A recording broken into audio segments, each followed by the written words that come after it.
is unsustainable, which I think is kind of like accepted fact now, that we can't, with growing middle class and growing populations, we can't keep consuming meat at the same rate as we have been. But now you eat meat?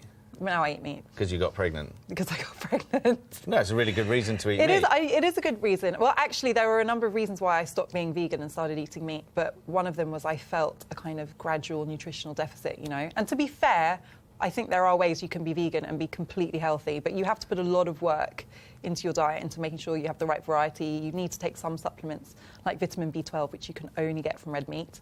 And I was really busy working a crazy job as a barrister. I had very little time, so I ended up eating the same things all the time. And I think it just damaged me physically. So I ended up getting quite a few injuries from my running. Right, I put it to you, Your Honour, that you're a murderer by eating meat.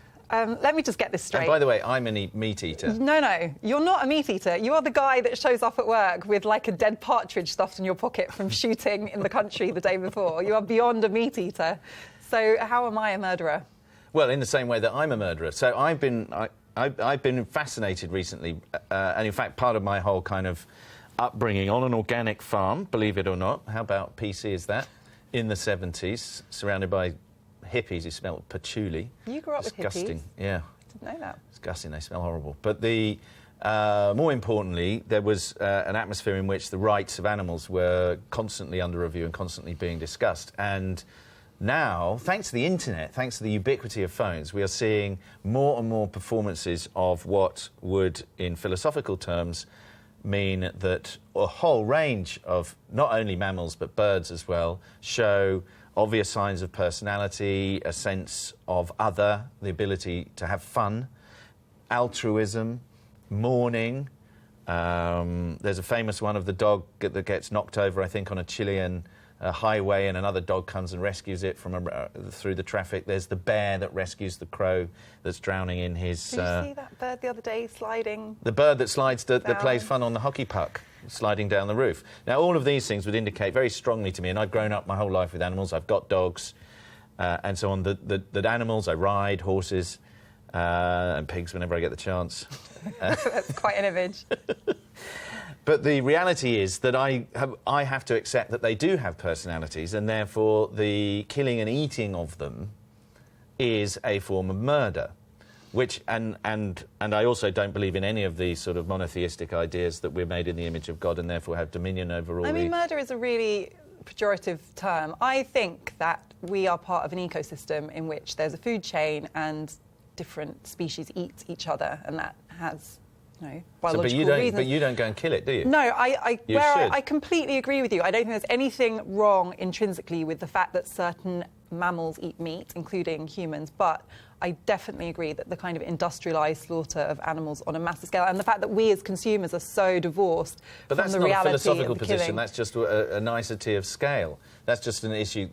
The point I'm trying to make is, and I'm choosing my words deliberately, not just to be provocative because I like to be provocative, but I do think that if you are killing a sentient being, you know, if you go and sink an axe into the head of a chimpanzee and eat it, then you've got less than 2% genetic difference between me and a chimpanzee or a bonobo. That is as good as murder as you can get. And then there's maybe a sliding scale so that, you know, creepy snakes you don't mind killing because they're just horrid. But they show an octopus. You know, octopuses are incredibly clever. They show signs of personality. They're brilliant problem solvers. And how do we kill them? They bash their heads out on the rocks. So you're not even arguing for humane slaughter. You're saying that intrinsically, because animals are sentient beings and because we're conscious as humans, we have a responsibility. No, I'm saying I am prepared to accept that I'm a murderer. So, I mean, if you really believe that, would you not be striving to cease being a murderer and become a vegetarian? If I were a better person, definitely. See, my issue with vegetarianism and veganism, you know, which I have a lot of time for, and I've been one... boring. Is not it's that. It's so boring. It's that, I think... don't eat that. It's narcissistic. That is such a tired cliche, Sam. Not. Everybody is trying to find their way of living in a more ethical way and being healthier. And it gives them wind. Having That's very a more unethical. Sustainable... Speak for yourself. I had a vegan diet, which I bet there was a really good reason why you weren't allowed on the tubes. No, but it is Moving boring. on. No, I don't eat that. My issue with veganism and vegetarianism is that I think it's laudable to try and reduce your meat consumption, but I think that you've got to be realistic about the lifestyle we live. As long as you're participating in modern industrialised society, you are drawing on some of the same abuses as people who eat meat. You know, if you shop in supermarkets, if you buy packaged goods, if you eat soya and tofu and all of these things which are cultivated in a way that destroy the Amazon, you know, if you wear leather shoes, or, you know, there are so many different ways in which you participate in the same problem, and I think it's a bit simplistic. How about this? You should only eat meat if you kill it yourself.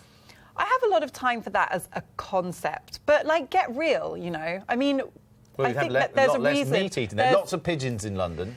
There is a reason why the food industry has become so industrialised, and I'm not saying that it's something that I feel happy about, but I think we need to strike a balance between our nutritional needs. And I personally know my nutritional needs because I've been to the extreme of being a raw food vegan. I know that I do need some protein from animal products in my life. So come shooting. But yeah, and I'm from a Ghanaian family where it's normal to get up in the morning and wring a chicken's neck and pluck it. And, you know, that's where chickens come from. They come from the yard. They don't come from the supermarket, although now these days they get condemned meat from Argentina being flogged in the market as local chickens. That's another story.